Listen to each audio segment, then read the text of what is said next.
Hello and welcome to another budgeting video. Today we're going to be chatting about my spending in October and my plans for November. So it's been a few weeks since I last filmed a video, so we're going to do a little bit of catching up in the budgeting video as well. But I just got back from Japan. I was 2 weeks there, and I think I've been back 1 week. I've been slowly recovering from jet lag. So thus the absence, but we're going to be chatting about what I've been up to the last few weeks. So starting off in the variable checking side of the account, starting balance $374, income, salary, this was a guesstimate from last month, but I ended up getting a little bit more, so $2,893. And then new for extra income, in the past I've chatted about the fact that I have a taxable brokerage account and I do get dividends from that account, and since I went part-time I have been actually using the dividends as needed if I have expenses that exceed like my salary per se. So that is what I'm going to be doing this month and next month. So for this month, I'm going to be taking $1,000 because, as you'll see here, I ended up spending more money than usual. So available balance of $4,267. Subscription stayed the same at $14. So that's New York Times, Google Workspace, I believe. Yes. And then electricity came in lower actually, so $87. Internet the same at $45, so $146 for bills. Groceries came in lower, and this actually includes groceries that I bought in Japan and groceries that I've bought since getting back. So $197. Japan is very inexpensive when it comes to most things once you actually get there, so that's nice at least. Gas, I spent $33 when I got back for one tank. And then wellness, this came in slightly lower because I got a discount on one thing and I ended up buying some other things, so let's update this. $445. So medications for $25. I had to pay a medical bill that was $13. I bought some heel cushions when I was in Japan because I usually walk way more on vacation, and then inevitably I get some sort of blister or pain point somewhere, so I usually get some heel cushions. Those were $5 if I didn't already say that. Then I spent $11 on stress gummies. These are not the fun kind of stress gummies. These are like over the counter. They're by Ollie. So I like them, especially on vacation. Like my nervous system is more active than if I'm at home chilling because I'm like up and about doing lots of things and there's lots of unknowns or whatever. So I like to have gummies to help me to like sleep on the plane. And if my sleep is out of whack when I get on vacation, then I like to take them for that. So that's that. Then the hair, skin, and nail vitamins that I always take, those are $46. And then Pilates ended up costing me $346. This is where I got a 10% discount. I think they're running something for Halloween. Normally it would be like $385, so I saved a little bit of money there. Then home stayed the same at $20. That was household stuff, so cotton wipes and scrub sponges, and then car maintenance, nothing. So in total for living, $695. Extras, that is where things got a little bit expensive, as it always does. So toiletries actually went up. So $162. So I bought my usual toothbrush heads, those are $27. I spent $105 in Japan on beauty items, which I'm gonna go over right after this. And then I bought the Laneige lip balms. They had them on sale for, was it Prime Day? I'm like, every day seems to be Prime Day. I'm not sure. But I ended up buying two of those, and those cost $28. So I'm going to go over the stuff from Japan because I think it's fun and because I neglected to do it in my actual Japan vlog. So we'll do that now. If you're not concerned about Japan beauty products, then skip to the next section. Okay, so Japan has, of course, a bunch of really fun beauty things. You know, if you're into Korean beauty, Asian skincare, etc., that's the whole thing. So I had lots of fun in Japan. First thing up is just bath salts. One of my hotels had a tub and I wanted to take a bath, so I got these. I do have a bath at home, but it's not separate, so I don't like to use it as a tub. Other thing that I got is a pack of vitamins.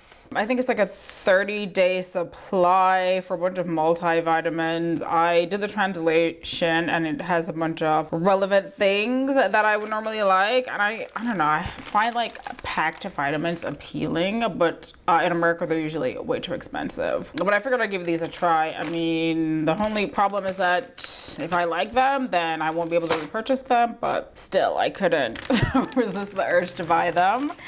I bought a ton of sunscreen because Asian sunscreens are like the best. A few of them I've already used before, so this one is actually one of my favorites. This is the Beauty of Yosin Sun Relief Rice and Probiotic Sunscreen, and this has a SPF of 50 plus. Then I got this thing.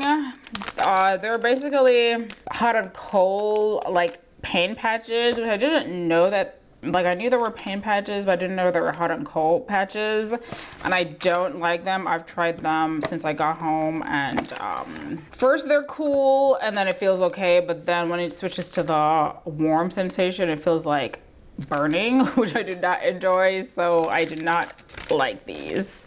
So there's that. Fortunately, like I said, most things are inexpensive, so it wasn't the worst purchase.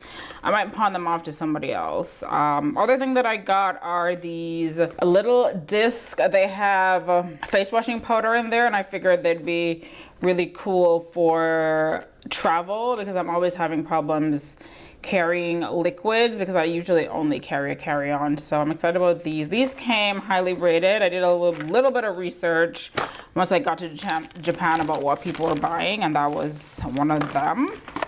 Other thing that I got is a pack of pain patches or pimple patches. I always get these. I'm not sure. I haven't opened them yet, but I like the colloid ones. Those are the most effective, and I'm hoping these are colloid. They look like colloid bandages. And I usually get a pimple like every once in a while, and I like to use these to like bring them to the head so they heal faster. Then next thing is this cleansing balm. I really like cleansing balms for like outside of the shower, so I'm giving this one a try. This is by Miffy in apple yogurt. Then I needed brow gel, so I figured I'd give this one a try. This is by Fazio, and it's just dark brown eyebrow gel. So a lot of this stuff I didn't try because they sealed it up, and I was under the impression that you couldn't open it until you leave the country, but like no one checked when I was leaving, so I could have opened it the entire time I was in Japan, which is a little annoying, but if you go to Japan, now you know that you can do that. Other sunscreen, this one is new to me. This is Tear Off the Sun Cotton Stick. I really like stick sunscreens for vacation. That's another one of the hacks that I use. This one was another popular one. So there's a store called Don Quijote. That's where I get most of the stuff from. And they have like signs all over about like what items they have that are like trending and popular, etc. And this was like one of them. Other thing that I got was this lip balm / cream in terracotta by Kate. This is an actual Japanese brand based in Tokyo apparently. More sunscreen. So this one I've used before and I love. This is the Biore UV Aqua Riche, another 50% SPF sunscreen. But anytime I used to buy this on eBay because that's how you could get it from someone in Asia. But other times when I've been to Asia, I've purchased it as well. And I think it's probably on Amazon at this point as well. Then I think that's it. Just this last thing, which was marketed as heel tape, because I mentioned like I'm always using or getting blisters and whatnot on my foot from all this walking, but it's just basically medical tape. So in theory, if you really wanted to do this, you could just buy medical tape. It does work, but I don't like it because it leaves a bunch of adhesive residue, which is like a pain to get off. So not really a fan of this.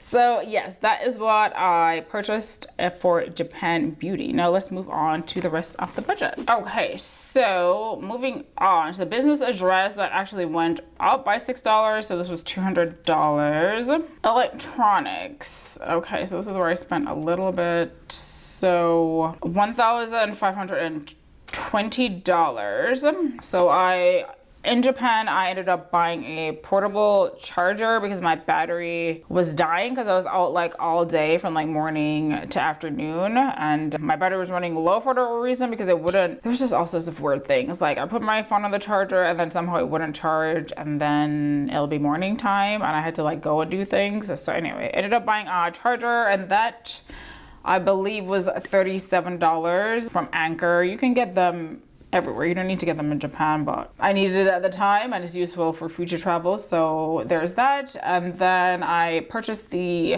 iPhone 16 Pro Max. That's supposed to be coming today, actually. And those are the two things in electronics. Fashion accessories. Okay, so I told you guys I was going to be doing some shopping in Japan, which I did.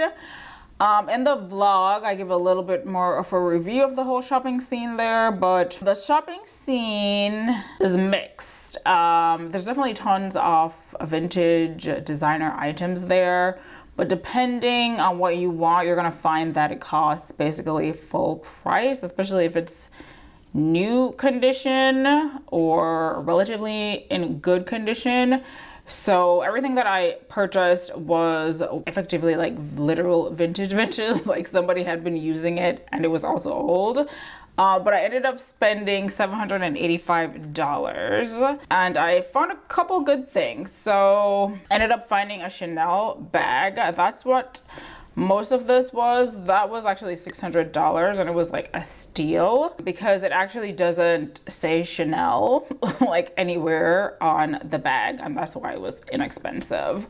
Anything that says Chanel, like you're not gonna get it for less than like $2,000. And then I got a Celine bag, which I'm excited about, and then I got a Coach bag as well. So that's what I spent there, and those are all in the Japan vlog, which is pending. Giving. So I spent $225. This is just gifts for my boyfriend. Like I just buy him random things all the time.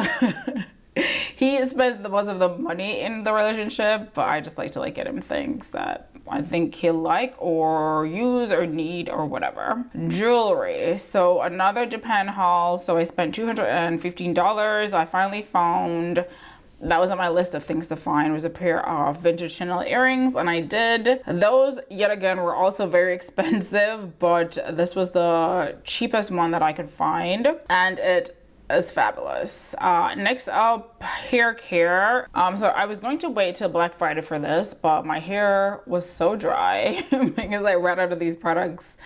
And I was trying to wait, but then I was like, no, I'm not gonna wait. Like, I cannot deal with this. So I ended up spending $47 on hair care, and I still have a few more things I need to get. That can wait for Black Friday. But I got a few things from Camille Rose Naturals. That's like my favorite line for wash day. So like moisturizing after wash day. So this is the Curl Milk leave-in conditioner. This is what I actually use as a conditioner. This is the Moroccan Pear Conditioning Custard, which is very nice and smells lovely. And then this is the Curl Maker Gel, and I don't do wash and goes or anything like that. I just use this on the ends of my hair to like keep them smooth and to help them curl in like whatever twist / flat twist that I do. So that's that.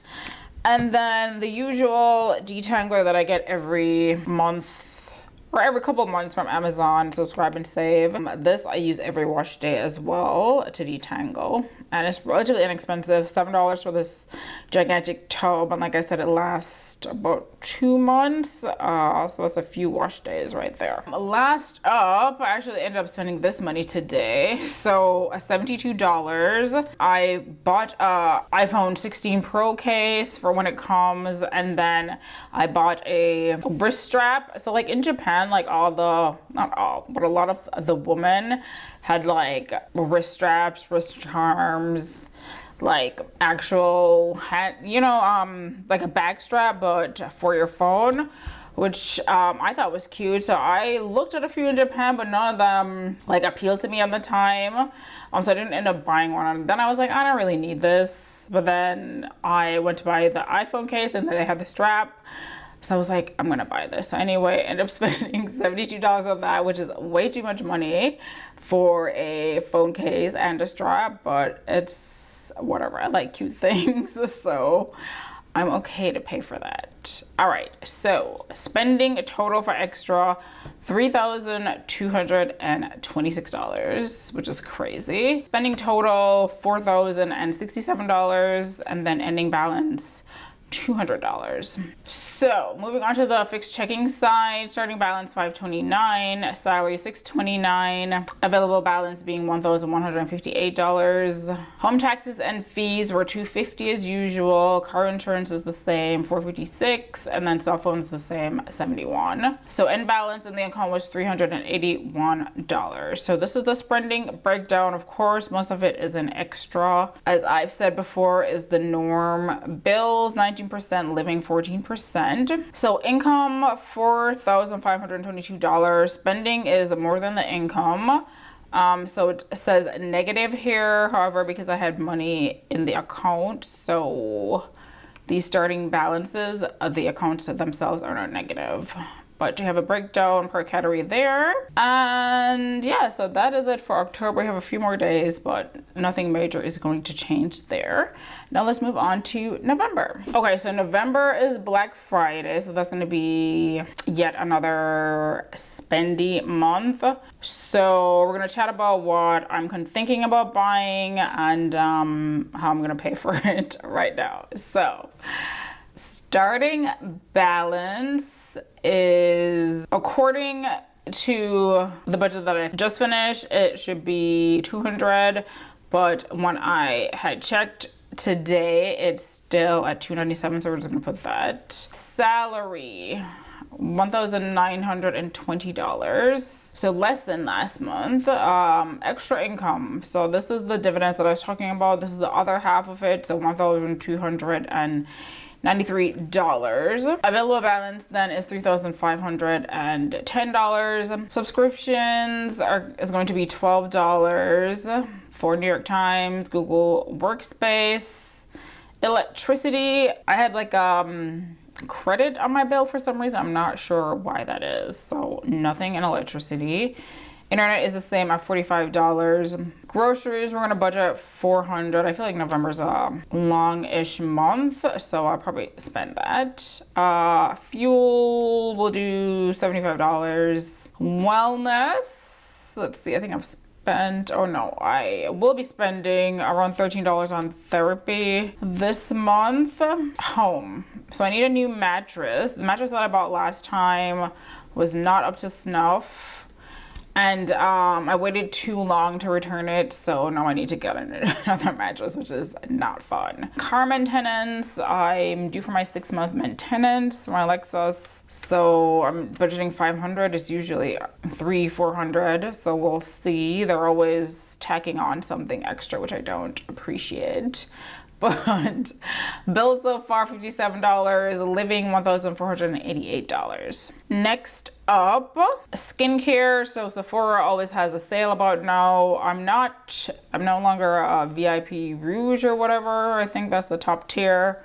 So I'm below that, and I haven't been spending as much money, which is why I got downgraded effectively, but I do plan to spend some money. So skincare $250, and that might be also at Ulta, and if Amazon has a sale, it'll probably be there as well, so we'll see how things shake out. Body care around $250 as well. Hair care about another $100. Makeup, I don't really buy makeup anymore. Just usually a few lip products and then like eyebrow and mascara type things. I have plenty of like lipstick, eyeshadow, and I haven't really been running out of complexion products because I rarely use them. But yes. Eyelashes, so I had bought the lash boost from Rodan Fields I think early in the year, so I'm hoping they have another sale so I can get another one for next year. Like the one I have is there's still product in it, so it lasts about a year, but I don't really want to use it for more than a year since it is an eye product. In fact, probably using it for a year is probably not recommended, but I usually use it on my clean face, so I'm not really concerned about that, but you know, I don't want to push it. Next up, apparel. I want to probably get some clothes. The only thing I'm really thinking about is getting some stuff from Aloe and maybe Lululemon, just more athleisure wear, not necessarily exercise wear, because I feel like I have enough of that, but you know, things that can go in between, because I honestly wear that a lot of the time. And it's really nice for when you're traveling. So I like to wear that as my airport outfit.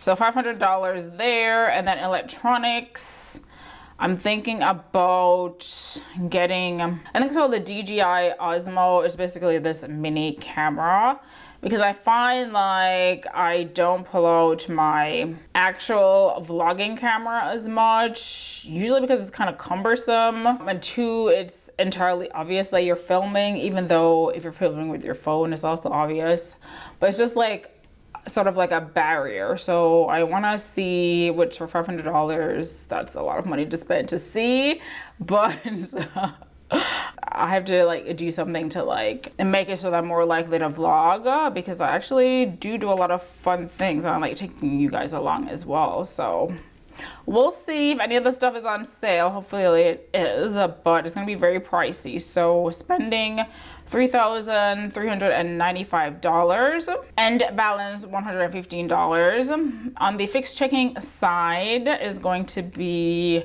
starting balance of $381, salary $629, that's the usual, making the available balance $1,010. Then home taxes and fees are $250 as always. Cell phone is up. I paid extra, I think ended up being $37 for high-speed data in Japan, because the data that came with my phone plan was like so slow. I could barely get around. Like I'd be like trying to move on to the next place and like standing there for like 5 minutes to get it to load. So I was like, I can't do this. So I spent extra for that.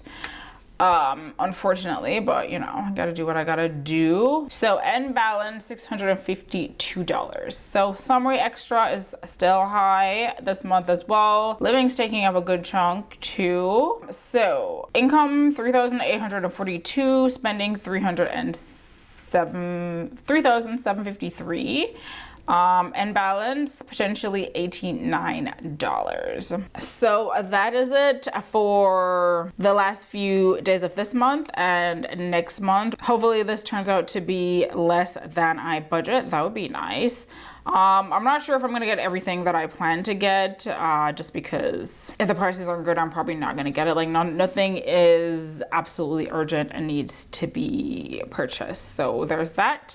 But of course, let me know what you guys are gonna be getting for Black Friday, Cyber Monday, what your plans are. Are you also spending as much as I am or spending less? Let me know, and if you know of any places for like good deals for any of the things that I mentioned, also let me know. And I will see you guys next time.